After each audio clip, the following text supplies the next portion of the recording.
मेरो बल्लभ विठ्ठल गिरधारी, मेरो बल्लभ विठ्ठल गिरधारी, मेरो बल्लभ विठ्ठल गिरधारी, मेरो बल्लभ विठ्ठल गिरधारी। श्री यमुना जी की बलिहारी, श्री यमुना जी की बलिहारी, पटरानी जी की बलिहारी, ओ पटरानी जी की बलिहारी। मेरो बल्लभ विठ्ठल गिरधारी, मेरो बल्लभ विठ्ठल गिरधारी, मेरो बल्लभ विठ्ठल गिरधारी, मेरो बल्लभ विठ्ठल गिरधारी। श्री यमुना जी की बलिहारी, यमुना जी की बलिहारी, महारानी जू की बलिहारी, महारानी जू की बलिहारी, पटरानी जू की बलिहारी, पटरानी जू की बलिहारी, पटरानी जू की बलिहारी, ओ पटरानी जू की बलिहारी। मेरो बल्लभ विठ्ठल गिरधारी, मेरो बल्लभ विठ्ठल गिरधारी, बल्लभ विठ्ठल गिरधारी, मेरो बल्लभ विठ्ठल गिरधारी। यमुना जी की बलिहारी। श्री यमुना जी की बलिहारी। दीपिका बोली, महाराज यदि आपको विश्वास नहीं तो आप मेरे कंडा देख लो। और वास्तव में महाराज ने जब कंडा कान से लगाए तो कंडान से भी वही आवाज आ रही, मेरो बल्लभ विठ्ठल गिरधारी, श्री यमुना जी की बलिहारी। तो प्रेमियों,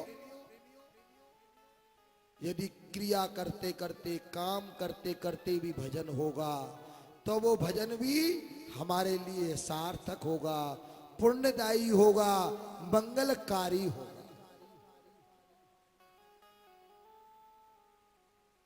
आत्मदेव एकांत में बैठ करके विचार कर रहे थे कि मेरा जीवन तो बेकार है, मुझे अब इस जीवन को जीने की चाहना नहीं है। ऐसा मन में विचार करके नदी पर प्राण हत्या करने के लिए, जीवन लीला को समाप्त करने के लिए पहुंचे।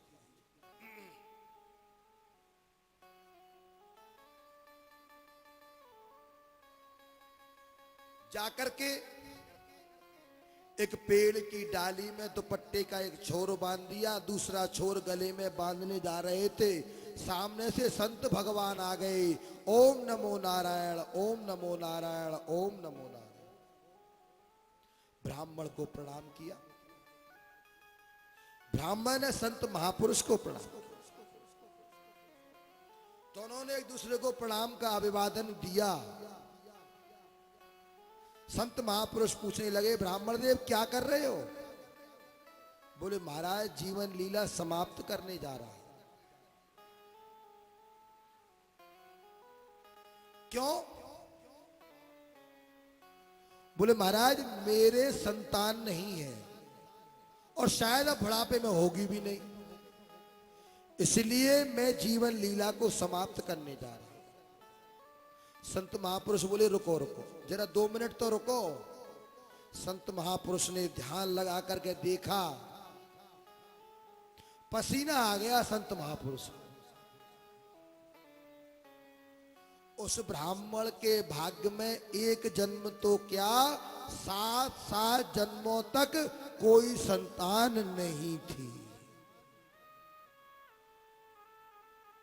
संत महापुरुष बोले, ब्राह्मण देव तुम्हें संतान नहीं मिल सकती, तुम्हारे भाग्य में ही संतान नहीं है, तू तो कहां से दूं? तो बोले, महाराज कोई बात नहीं, मैं तो पहले भी मर रहा था, अब भी मर जाऊंगा, कोई बात नहीं है, पर पहले फ्री माइंड मर रहा था, अब आपको लेकर के मरूंगा। बोले, समझे नहीं? बोले, अब आपके नाम का संकल्प होगा कि मेरी हत्या का दोष आपके सिर पर। संत बोले, लो दया संत के हृदय समाई और दया करी तो आफत आई। वाह! ये तो हत्या पहले ही मर चुकी थी, पर ये तो मरी मराई हत्या हमारे सिर पर आ गई। कहावत है कि मरी हत्या बामन के सिर पे, पर यहां तो बामन नहीं, मरी हत्या रख दी संत के सिर पे।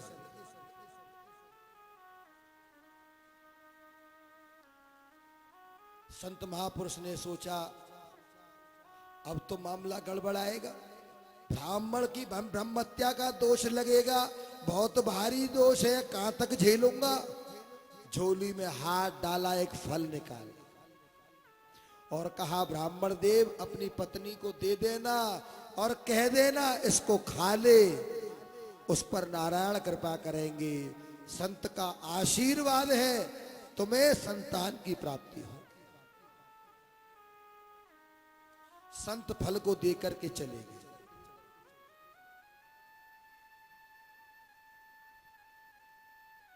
संत फल को देकर के गए, इसने अपनी पत्नी धुंधली को ला करके दिया।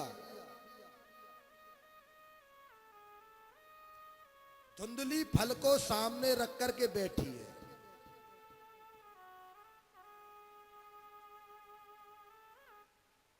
सोच रही है क्या करूं, इस फल को खा लूं,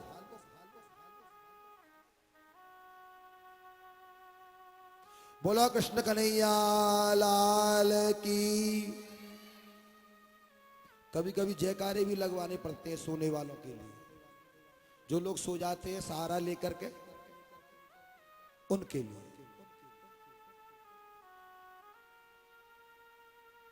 क्या करूं मैं, सोने नहीं दे सकता अपनी कथा में। सोना है तो भैया घर जाओ। तो कुछ लोग तो सोच रहे होंगे, बोले महाराज चिंता मत करो, कल से आएंगे नहीं हम, सोने नहीं देते हो तो। उन व्यास जी की कथा में गए थे, वो तो डिस्टर्ब भी नहीं करते थे, कितने भी सो। आप हो गए उंगली करते रहते हो, गद्दी पे बैठे बैठे भी जयकारे लगवा रहे हो। क्यों लगवा रहे हो महाराज, क्यों नींद में डिस्टर्ब कर रहे हो हमारी में। क्या करूं, मेरे भी स्वभाव में है, जब आप सोना नहीं छोड़ सकते तो मैं जगाना नहीं छोड़ सकता। प्रेम से बोलिए राधे राधे। नाम किसी का नहीं लूंगा, ये पहले सुन लेना, किसी का नाम नहीं ले रहा मैं। कोई ये समझेगा मुझसे कह रहे हैं, मुझसे कह रहे हैं, ना, किसी से नहीं कह रहा और सबसे कह रहा हूं।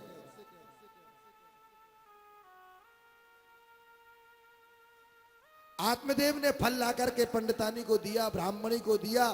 ब्राह्मणी मनी मन विचार कर,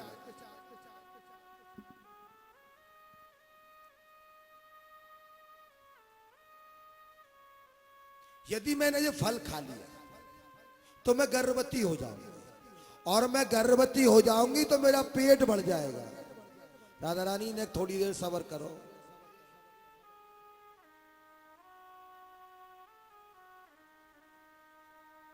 और जब मेरा पेट बढ़ जाएगा, यदि गांव में बाढ़ आ गई तो सब लोग तो तैर तैर करके निकल जाएंगी, मेरे पेट में वजन होने के कारण मैं तैर नहीं पाऊंगी और बीच नदी में डूब जाऊंगी।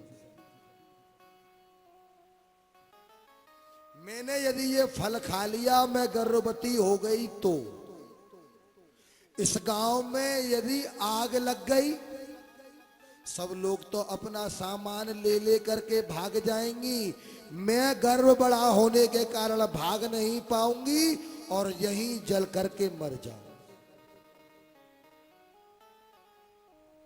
यदि इस गांव में डाकुओं ने आक्रमण कर दिया तो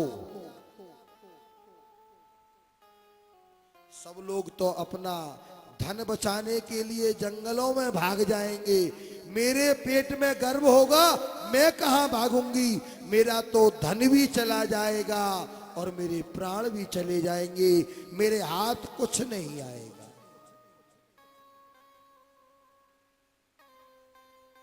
अनेकानेक प्रकार के धुंधली के मन में उठ रहे थे, इतने में इसकी बहन आ गई।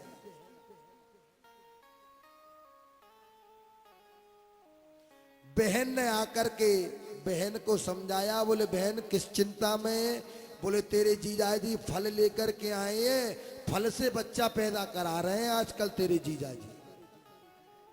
बोले कोई मशीन मिल गई है क्या? बोले पता नहीं मशीन मिली है क्या फैक्ट्री मिली है, पर लाए हैं, कह रहे हैं फल खा ले संतान हो जाएगी। बोले जीजी क्यों चिंता करती हो? जीजाजी की बात रखने के लिए बोल देना मैंने फल खा लिया। मैं पेट से हूं, 9वें महीने में जो भी होगा तुमको चुपचाप ला करके दे दूंगी, तुम जीजाजी को बता देना कि संतान मेरे ही हुई।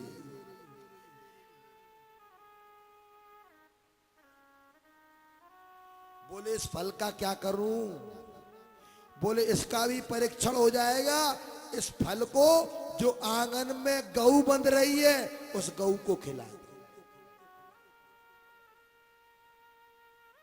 फल को गऊ को खिला दिया गया और धुंधली देवी अपने पति देव को पागल बनाने लगी। बोले महाराज मेरे दिन चढ़ गए हैं, मेरा पांव भारी हो गया है, दूसरा महीना हो गया, चौथा निकल गया, 5वां निकल गया, 7वां निकल गया और देखो महाराज ये 9वां भी निकल गया। 9वां निकलते ही बहन ने एक पुत्र रत्न को जन्म दिया। मध्य रात्रि में चुपचाप बहन उस बालक को बड़ी बहन धुंधली को सौंप करके चली। उधर गऊ को जो फल खिलाया गया था, नारायण की कृपा से गऊ भी गर्भवती हो गई। गऊ ने एक बालक को जन्म दिया। उस बालक के कान बहुत बड़े बड़े थे, गऊ के जैसे थे।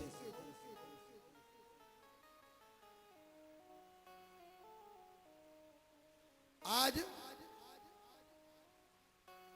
धुंधली ने उस गऊ के बालक को और अपने बालक को दोनों को ला करके पंडित जी की गोद में दे दी। आज पंडित जी दोनों बालकों को देख करके कह रहे हैं, बोले वाह रे विधाता,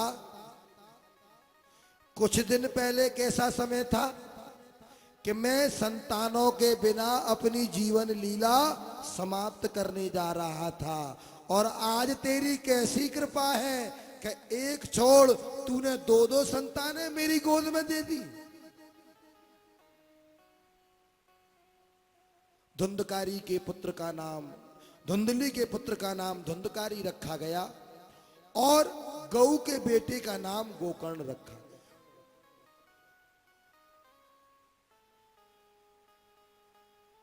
आज आत्मदेव दोनों बालकों को गोद में लेकर के विचार कर रहे हैं। बोले संतान तो हो गई,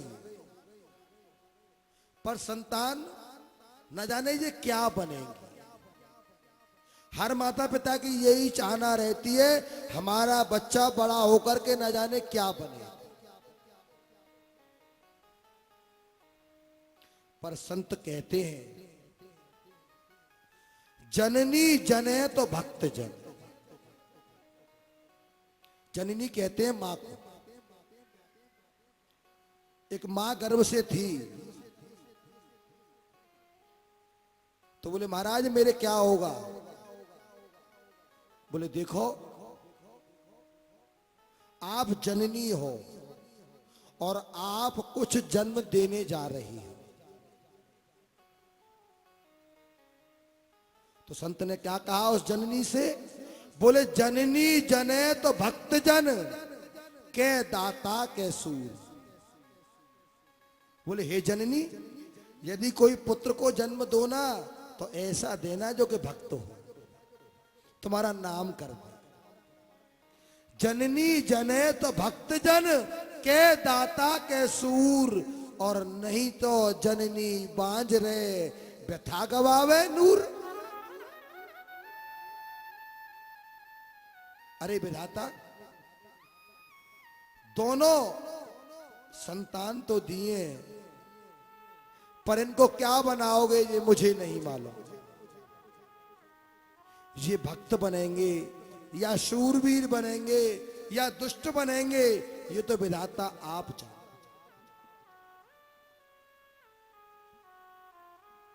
गोकर्ण जी गौ के बालक होने के कारण, संत का प्रसाद होने के कारण, संत का आशीर्वाद होने के कारण वेद वेदांत के पंडित हो गए। गोकर्णो पंडितो ज्ञानी, धुंधकारी महाखलो, धुंधकारी महादुष्ट उपद्रवी पापी जीव बन गए। छोटे छोटे बालकों को ले जा करके अंधे कुओं में फेंक आता, अंधे लोगों को ले जा करके गड्ढे में धक्का दे आता, बुरे बुरे कर्म संसार के करता था। चोरी करता, जुआ खेलता, मदिरा पान करता, धीरे धीरे बुरे कर्मों में इतना लिप्त हुआ कि वेश्याओं के पास भी जाने लगा।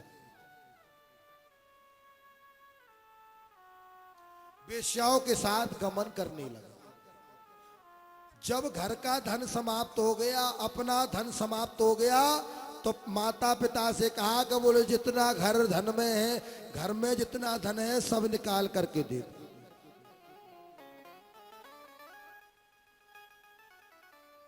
पिताजी ने विचार किया ये दुष्ट है, मना करूंगा तो अभी मुझे मारेगा। दुष्ट संग नहीं दे विधाता, जाते भलो नरक को वासा। आत्मदेव ने कहा बेटा अभी तो मेरे पास नहीं है, मैंने कहीं पर रख रखा है, वहां से लेकर के आऊंगा तब तुमको दूंगा। रात्रि में ही गोकर्ण जी आ गए। गोकर्ण जी ने पिताजी को आत्मज्ञान दिया। पिताजी प्रातः काल ब्रह्म मुहूर्त में घर छोड़ करके तीर्थ यात्रा के लिए चले। गोकर्ण जी घर की स्थिति का दर्शन करके ये भी तीर्थों के भ्रमण करने के लिए चले।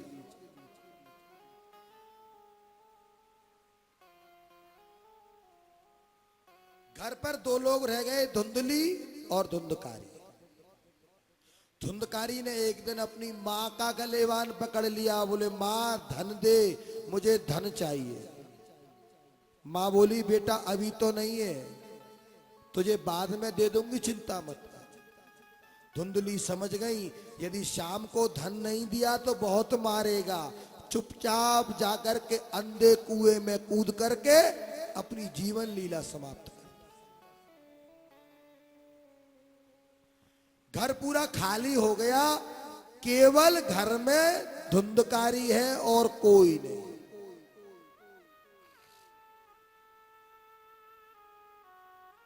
अपने घर में अनेकानेक तमाम वेश्याओं को ले आए। वेश्याओं को लाकर के उनके साथ गमन करने लगा। जब तक धन था तब तक तो वेश्याएं शांत रही। जब धन समाप्त हो गया तो वेश्याओं ने कहा धन ला, हमको तो प्रतिदिन धन चाहिए, कहीं से भी ला, चोरी कर, डाका डाल, जुआ खेल, किसी को मार, हमको इससे मतलब नहीं, हमको तो प्रतिदिन धन चाहिए। इसने राजा के यहां जाकर के चोरी करना आरंभ कर दिया। प्रतिदिन चोरी करके लाकर के वेश्याओं को देने लगा। वेश्याओं ने विचार किया राजा के यहां से धन चुरा करके ला रहा है, एक दिन पकड़ा जाएगा, ये मरेगा, हमको भी मरवाएगा, ये कारागारों में जाएगा, इसके साथ हम भी जाएंगे। वेश्याओं ने विचार किया कि आज रात्रि में ही इसको समाप्त कर दिया जाए। वेश्याओं ने धुंधकारी को खूब मदिरा पान करा।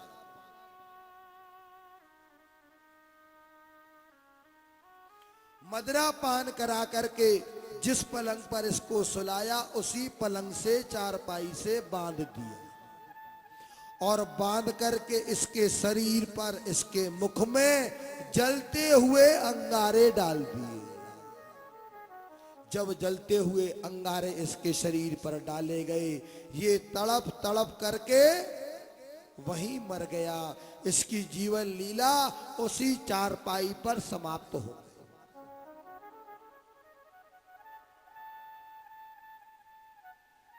कुछ दिन बाद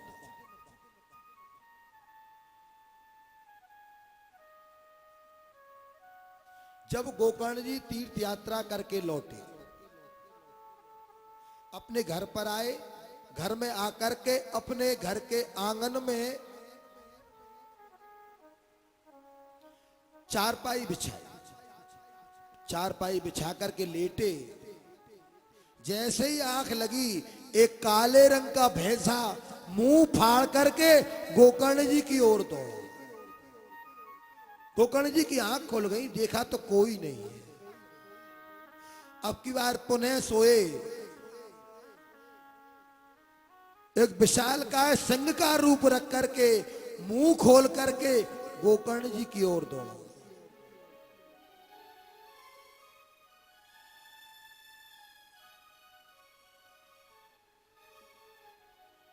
गोकर्ण जी समझ गए ये कोई व्याधा है।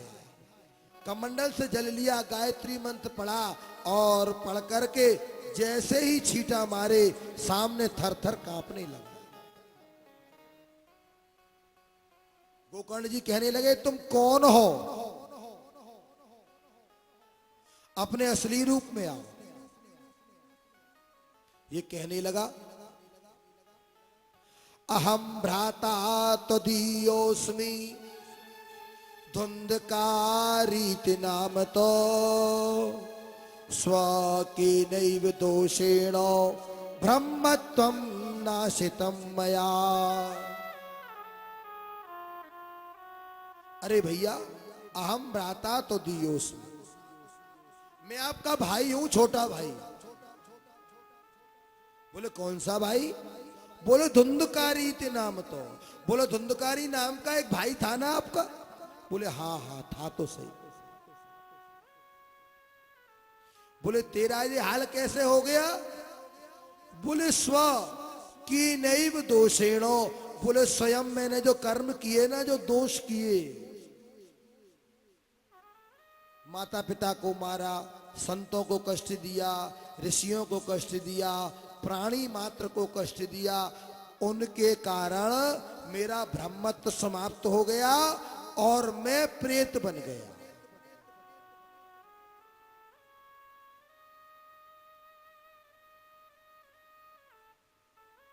भैया,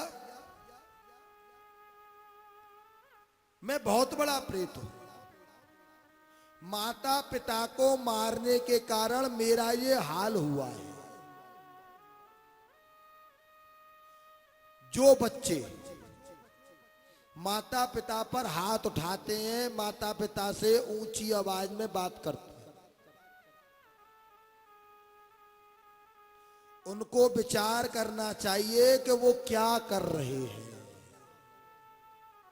ऊंची आवाज में बात करना माने माता पिता में तमाचा मार देना। भाई, एक तो हाथ से प्रहार करना, एक वाणी से प्रहार करना, प्रहार दोनों में हो रहा है।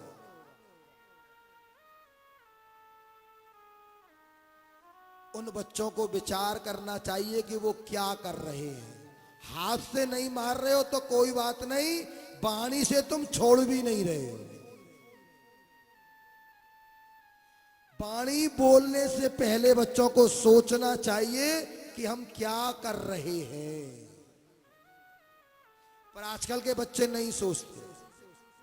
उनसे कहो इतना क्यों बोलते हो?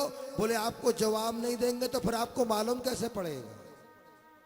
पहले लोग जवाब ना देने में विश्वास करते थे और आज की संतति जवान लड़ाने में विश्वास करती है।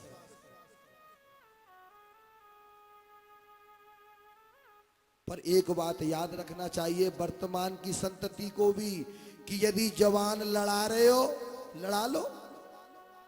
एक दिन वो आएगा कि तुम जवान लड़ाने की स्थिति में ही नहीं होगे, तुम्हारे पास जवान लड़ाने के लिए शब्द नहीं होंगे।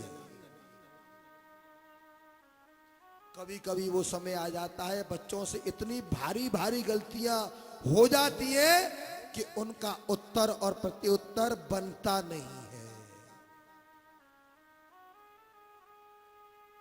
बस हम चाहें और अपने घमंड में कुछ भी बोलते रहें, कुछ भी कहते रहें, तो उससे कुछ नहीं होगा। जो सत्य है उसको हमको मानना पड़ेगा।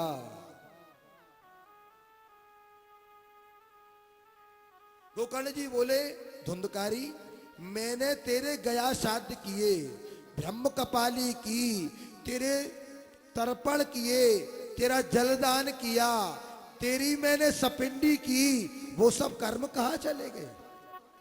क्या तुझे प्राप्त नहीं हुए? धुंधकारी बोला, भैया आपने एक गया श्राद्ध किया ना? बोले हाँ। बोले आप मेरे लिए 100 गया श्राद्ध भी कर दो तो वो भी कम है, मैंने इतने पाप किए।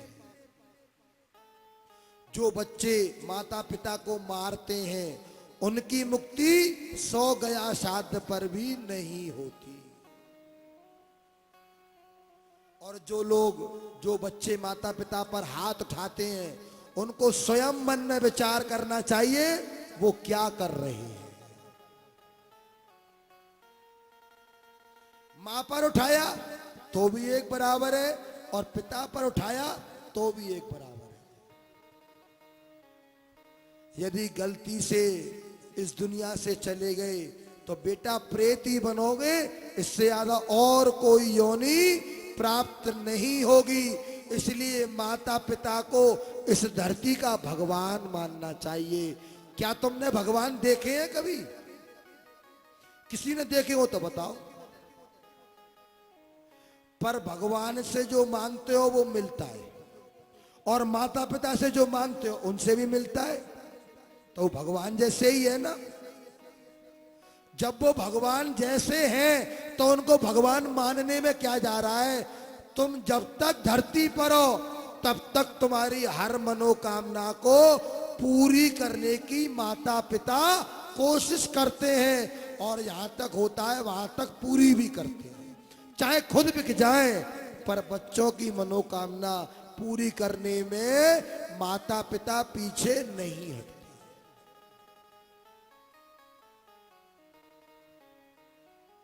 पर बच्चों को भी विचार करना चाहिए।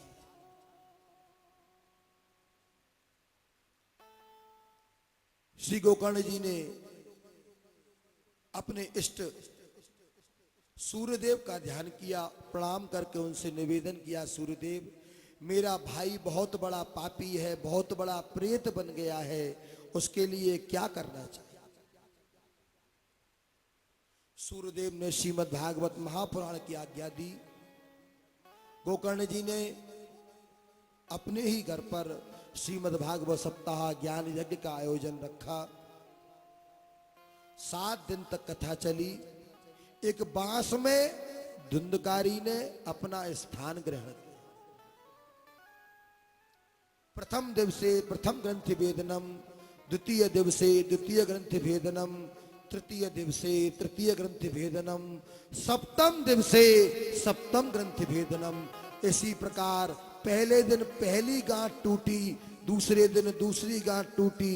इसी प्रकार 7 दिन में 7वें दिन जाकर के 7वीं गांठ भी टूट गई।